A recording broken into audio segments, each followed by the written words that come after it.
One of the most important messages from this year. 2 sessions is the GDP growth rate mentioned in the government's work report. Our GDP growth in 2024 is around 5%. Some people say that last year's target was still 5.2%, but this year's target has been revised to 5%. Is it because the economy is in a bad shape? Not really. 5% is a very pragmatic indicator. You can't measure the overall trend just by virtue of the number going up or down, but you have to judge its goal content in the context of the broader environment. Economist Li Daokui says, this year's 5% growth target is 50% more than last year's. 今年的5%的增长速度目标是一个既进取又务实的指标，含金量是比去年多了50%。为什么这么说？ If you change the expression, replace 5% GDP growth this year with 50% growth over last year, how would public opinion react? That's why I say any of our journalists lack accurate dissemination and careful interpretation of the most important information in the government's work report. This year's 50% growth is based on a relatively high base from last year. Last year's 5.2% was based on a scenario where the economy is impacted during the 2020 Wido outbreak. Specifically, last year's 5% was brought about by 4.7 trillion in incremental GDP this year. It will take 8.8 trillion in GDP to reach 5%, which means that this year's 5% it brings about 50% more incremental economic activity than last year. So you should be able to sense that if 5% can be achieved this year, then both sales and employment will be better than last year in every way.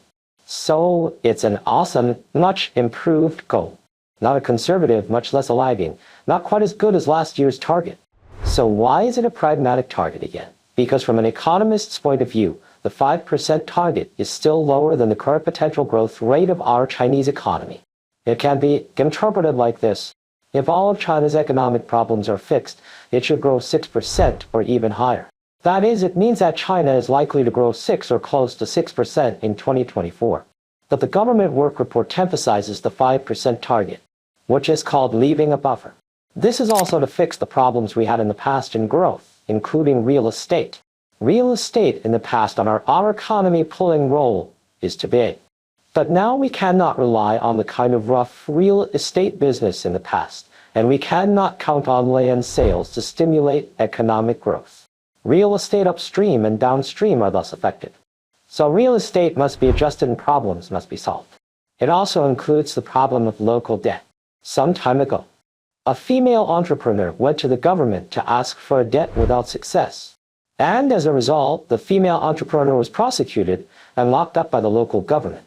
There was a lot of discussion about that incident, and I didn't come and say anything about it. Why? Because I don't know the situation. Some journalists and self-published media reports are very untrustworthy. Conclusions should be drawn after an investigation, not before, and not just on the basis of what you hear. You can't support this businesswoman or the government on the basis of very little evidence. I regret that so many of our media outlets have not spoken specifically on this matter. One thing I don't know if you know is that last year, the central government took $2 trillion to relieve the pressure of debt on local governments. Then, if the local government gets this money, it will first pay back the money owed to this mess. Private enterprises are now in a very difficult situation. Therefore, when the government has the money, it should first repay the outstanding debts of private enterprises, or else more private enterprises will be plunged into difficulties and caught in a negative cycle. In addition, the government should step up regulatory audits and certification to assess the feasibility of projects.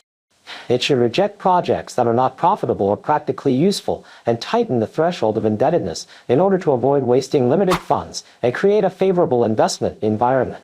Whether or not we achieve our goal of 5% growth this year has a lot to do with the efforts of local governments. This is all I have to say about the interpretation of the 2 sessions. Thank you for watching, and please criticize and correct me if I'm wrong.